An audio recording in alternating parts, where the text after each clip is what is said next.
Olá, bom dia, tudo bem com vocês? Mais uma vez estamos aqui juntos para estudarmos a palavra de Deus, que é o maná da esperança. Estou muito feliz porque mais um dia de vida Deus nos concedeu e por isso estamos aqui para juntos estudarmos a palavra do Senhor. Antes de nós começarmos a ler a palavra de Deus, como de costume, vamos fazer uma breve oração. Querido bom Deus, muito obrigado por mais um dia de vida que o Senhor nos concedeu. Apesar de tantas turbulências que o mundo está vivendo, o Senhor nos concede vida, mas nós queremos ter vida e paz ao lado do Senhor. Fica conosco agora ao estudarmos a Tua Palavra, para que possamos compreendê-la e assim colocarmos em prática em nossa vida, em nome de Jesus. Amém.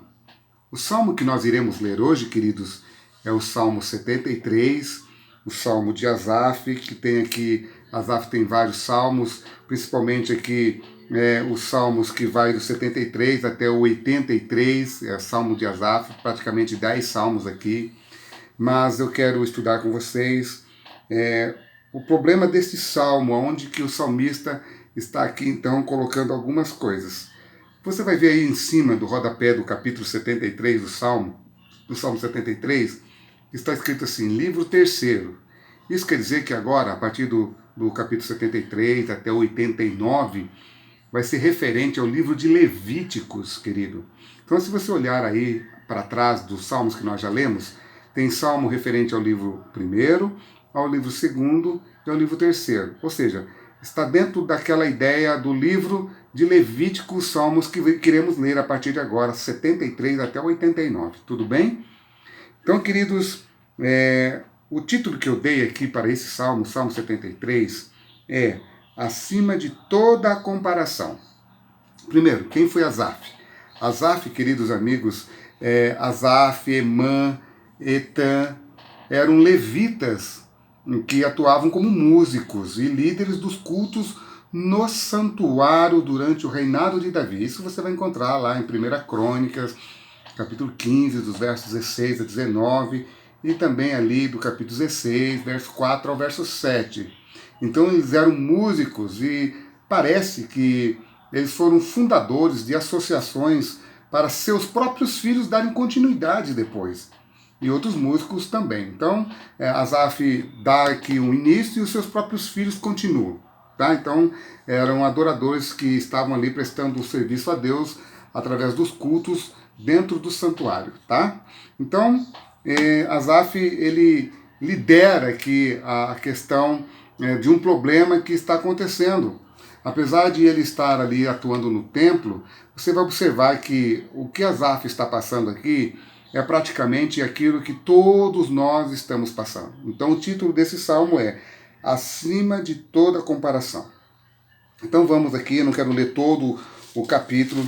Para vocês terem uma ideia, se nós fôssemos estudar bem a fundo o capítulo 73 do livro de Asaf aqui, do Salmo de Asaf, daríamos aqui para fazer aqui uma meia semana de oração, uma meia semana de pregações da palavra de Deus. Então nós vamos tratar apenas dos pontos essenciais. Quais são os pontos essenciais aqui do livro do Salmo 73, queridos?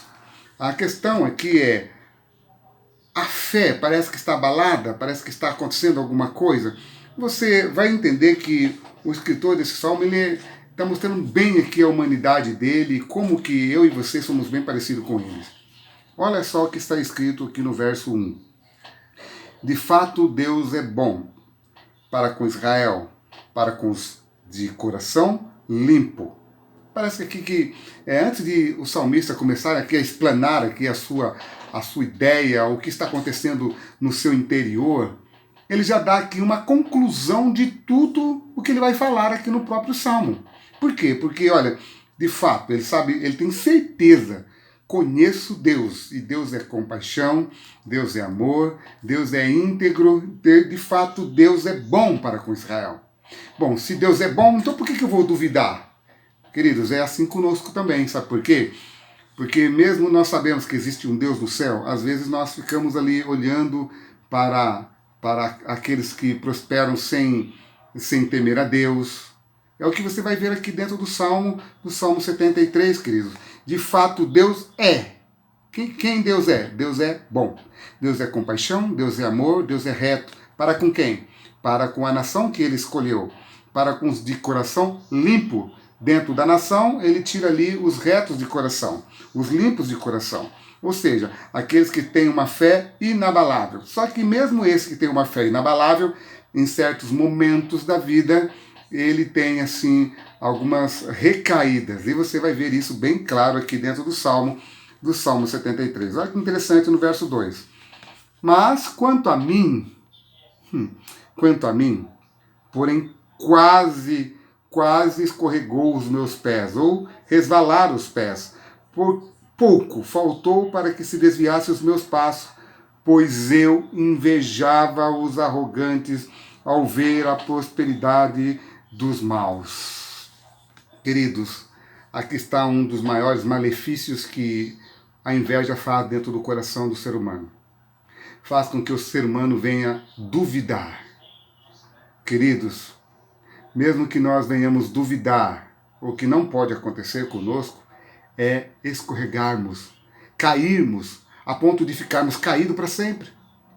Há uma expressão que diz assim: o cair é do homem, mas o levantar é de Deus. Você vai ficar bem claro dentro desse salmo. Por mais que você esteja caído, querido amigo, por mais que você esteja escorregando, porque você olha do lado, você olha do outro lado e vê aqueles que não temem a Deus prosperando, e você que teme a Deus, que ora, que canta, que vai à igreja, que guarda os mandamentos de Deus, parece que tudo está dando errado. Às vezes nós sentimos inveja. Isso é o lado humano, o lado ruim nosso, que às vezes fica assim. Mas olha só, apesar de ser assim, uma pessoa limpa, uma pessoa boa de coração, você vê que ele ainda teve aqui um momento de fraqueza. E dentro desse momento de fraqueza, ele diz assim: parece que para eles não há preocupações, no verso 4. Parece que para eles está tudo bem, parece que nada de mal acontece, parece que eles não sentem fraqueza, têm sempre uma boa saúde, têm sempre uma vida próspera, parece que tudo de bom acontece com eles, nada de ruim acontece com eles. E eles, além do mais, eles abrem a boca com arrogância, falam mal do céu, aqui no verso 9, abrem a boca para falar contra os céus, a língua deles percorre a terra, ou seja, eles defamam, eles têm uma fama grande, parece que são pessoas que são tão prósperos, que eles fazem até com que os justos se desviem do caminho deles. Agora, olha só que interessante. Com certeza foi inútil, ele pensa com ele, foi inútil conservar, verso 13, conservar puro o meu coração e lavar as minhas mãos na inocência. Parece que ele está falando assim: tudo que eu fiz parece que foi inútil, tudo que eu fiz parece que nada valeu a pena. Mas, queridos, isso é só o pensar do salmista, não é o agir do salmista, é o pensamento do salmista.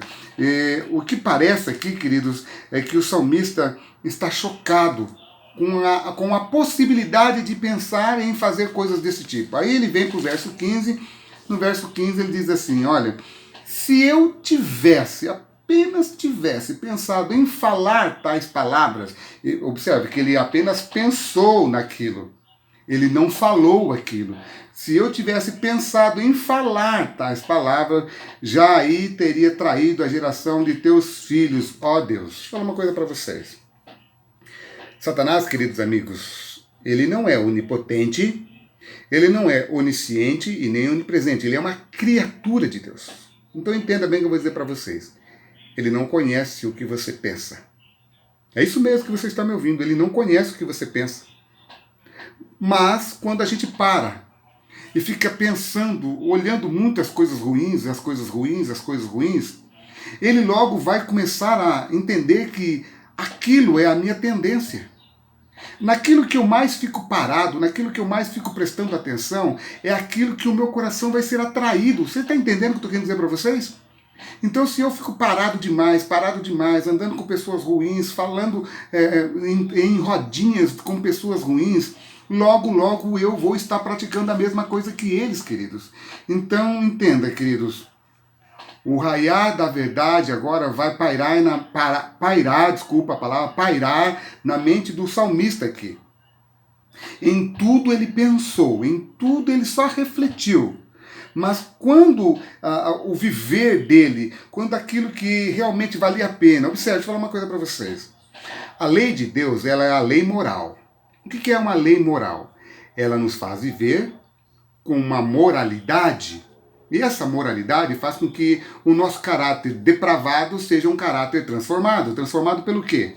A palavra de Deus vai deixar bem clara lá em João 14, verso 15, que se me amardes, guardareis os meus mandamentos. Se eu tenho a motivação correta em guardar os mandamentos de Deus, a lei de Deus, os mandamentos de Deus, que é a lei moral, ela transforma o meu caráter depravado. Observe, nós já nascemos com um caráter depravado. A nossa vontade é só de fazer o que não presta. Mas quando nós, então, aceitamos Jesus como nosso Salvador pessoal, a lei de Deus, que nos motivou, que foi motivada pelo amor a nós guardarmos a lei de Deus, ela transforma o meu e o seu caráter. Então, é essencial que a gente viva uma vida de obediência, porque quanto mais a gente vive uma vida de obediência, nós teremos um caráter transformado. E é isso que faz com que o salmista não vá praticar as coisas ruins que ele pensou. Quando ele pensou, ele não praticou. Sabe por que ele não praticou? Porque ele tinha já um caráter transformado. Quando eu e você, queridos amigos, temos um caráter transformado pela palavra do Senhor, entenda, você pode até pensar coisas ruins, mas você não vai praticar. Sabe por que você não vai praticar? Porque o Espírito Santo age em você, porque você já tem um caráter transformado por Deus. Isto é o poder do Espírito Santo na vida do ser humano. Quando eu e você somos motivados pela coisa certa, pelo poder do Espírito Santo, queridos, podemos pensar o porquê disso, o porquê daquilo, mas nós não praticaremos coisas ruins. Por quê? Porque o caráter já foi transformado pela palavra de Deus. Por isso, querido amigo, é necessário que eu e você entregue a vida ao Senhor através do santo batismo. Porque quando isso acontece, Atos 5,32 vai dizer que Deus nos dá um presente, que é o poder do Espírito para sermos obedientes. Então, é o poder do Espírito Santo que age na nossa vida para nós sermos obedientes a Deus. E aqui tem mais algum ponto, olha que só interessante, o verso 16. Em só refletir para compreender isso, achei que a tarefa era pesada demais para mim. Eu só em pensar, em pensar naquilo que eu estava pensando ali, eu até tive vontade de fazer, mas só de refletir, eu falei, isso não é para mim. Sabe por que não é para mim? Porque eu tenho um caráter transformado. É isto que o salmista está dizendo, é isso que Asaf está dizendo. Aí, olha só que lindo, que maravilhoso. Até que entrei no santuário de Deus e descobri qual seria o fim deles. Observe, nós já temos aqui nas nossas mãos a Bíblia, o cânon da Bíblia toda pronta na nossa mão. Nós já sabemos o princípio e já sabemos o fim. Todas as coisas estão acontecendo na história. A história está sendo conduzida por Deus. É Deus que está no controle da história. Então, queridos, Asaf, ele não tinha toda a Bíblia na mão. Não tinha todos os escritos que nós temos, mas ele tinha na frente dele o próprio santuário de Deus. E por ser aquele homem que trabalhava ali, adorava a Deus no santuário de Deus, a adoração fez com que ele permanecesse na presença de Deus. E quando ele permanece na presença de Deus, por causa da adoração, entenda, ele descobre qual seria o fim daquelas pessoas. E aí então, nós entendemos que a luz que rompe do santuário de Deus, que sai do santuário de Deus, ela mostra o verdadeiro contraste entre aquele que faz aquilo que é ruim, aquele que é invejoso, aquele que é egoísta, e o contraste daquele que é limpo de coração. Aqui ele vai balancear, ou seja, quando nós nos aproximamos de Deus, Deus desmascara aquela pessoa que vive uma vida egoísta. A palavra de Deus, ela não é um livro para curiosos, porque se somos curiosos para ler a palavra de Deus, saiba que ela vai desmascarar todo aquele que vive uma vida de cristianismo só de meia boca. Quando nós vivemos uma vida no cristianismo só de fachada, a palavra de Deus desmascara o crente que vive assim, queridos. Então entenda, queridos, aí ele vai falar assim, olha só. Tu certamente os põe em lugares escorregadios. Verso 19, como são destruídos. Agora, olha bem o verso 21. Quando o meu coração estava cheio de amargura e o meu íntimo se comoveu, Eu estava embrutecido e sem entendimento. Quando ele foi posto em um contraste, num instante, quando ele foi colocado diante da presença de Deus, ele viu ali o que realmente vale a pena. Algo comoveu ele, o meu íntimo se comoveu. Ele estava embrutecido, ou seja, ele estava como cego. Tem uma expressão que está no livro de Mateus, capítulo 15, verso 14, que diz lá assim, Jesus falando sobre os fariseus, olha, se um cego guiar outro cego, ambos cairão no buraco. Ou seja, se eu for guiado pelos invejosos, por aqueles que não temem a Deus, sabe o que vai acontecer comigo? Nós dois vamos cair no buraco. Porque esses que são invejosos, esses que maltratam as pessoas, esses que fazem as coisas erradas, é porque eles já não têm Deus no coração. E se eu for levado por eles, nós vamos cair no buraco, queridos amigos. Então agora eu quero mostrar algo muito interessante para vocês que vai acontecer aqui no verso 23. Verso 22. Eu estava embrutecido, e era como se fosse um animal diante de mim, ou seja, viver longe de Deus parece ser algo irracional. Agora olha bem o verso 23. No entanto, eu estou sempre contigo. Ele diz assim, eu estou sempre na sua presença. Na presença de Deus, os valores realmente são colocados um na medida do outro. Na presença de Deus, eu sei o que realmente vale a pena. No entanto, eu estava na sua presença. Agora, olha só. Tu me seguras pela minha mão, tu me guias com o teu conselho e depois me recebes na glória. Tem 3 expressões que aparecem aqui. Tu me seguras, tu me guias e tu me recebes. Isso aqui, queridos, isso aqui é fantástico. Quando nós temos a real certeza do que realmente vale a pena, Deus, ele me segura, Deus, ele me guia e ele me recebe. Essa expressão vai acontecer lá em Gênesis capítulo 5, ali no versículo 24, quando Noé andou com Deus, quando Enoque anda com Deus, e aí Deus o leva embora. Então, observe, quando nós estamos seguros pelas mãos de Deus, quando Ele nos toma pela mão, porque o cair é do homem, o levantar é de Deus, quando nós estamos caídos, Ele me toma pelas mãos, Ele me segura, Ele me guia. E quando Ele me guia, um dia Ele vai me receber nas mansões celestiais, amigo. Você está entendendo o que é isso? O salmista está dizendo assim, olha, por isso vale a pena. É por isso que vale a pena, sabe por quê? Porque na hora que eu cair, tu me seguras, meu Deus, porque eu estive diante de ti, porque eu entrei no seu santuário, e quando eu entrei diante da tua presença, eu pesei o que realmente vale a pena. O que realmente vale a pena? Viver uma vida por coisas passageiras ou viver uma vida por coisas eternas?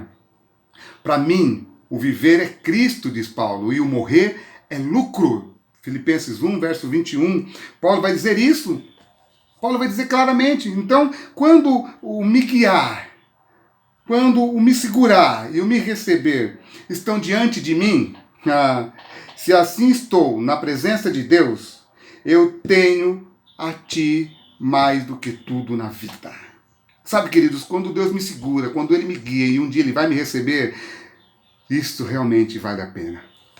O que eu quero dizer para você hoje, meu querido amigo, é: pelo que realmente você está lutando? Será que você está lutando por aquilo que realmente vale a pena?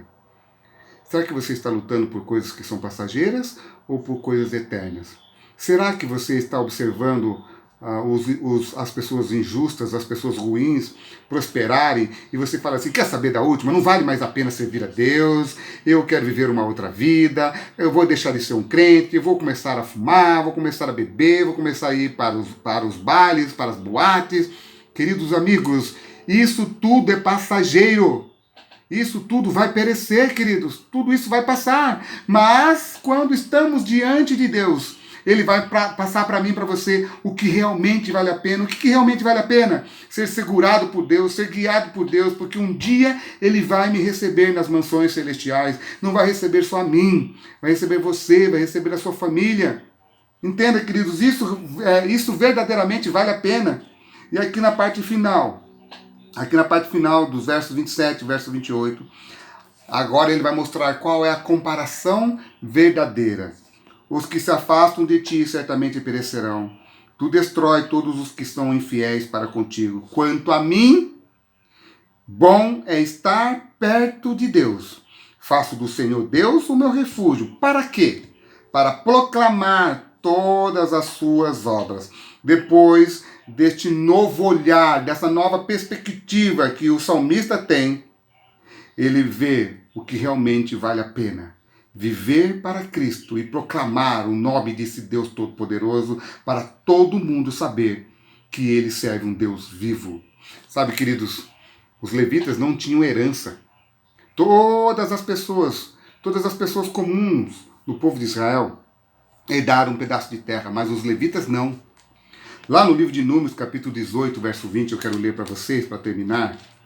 18, verso 20, vai dizer aqui qual era a herança do povo levita. 18, verso 20, diz assim: o Senhor disse também a Arão: na terra deles vocês não terão nenhuma herança, e no meio deles você não terá nenhuma porção, pois eu sou a sua porção e a sua herança no meio dos filhos de Israel. Ah, queridos, mesmo que eu perca tudo nessa terra, mesmo que todas as coisas vá embora, saia das minhas mãos, mesmo que eu não tenha riqueza, mesmo que eu não tenha carro de luxo, mesmo que eu não tenha coisas grandiosas nessa terra, se eu tenho Deus, eu tenho o que realmente vale a pena. Lute por aquilo que vale a pena, queridos.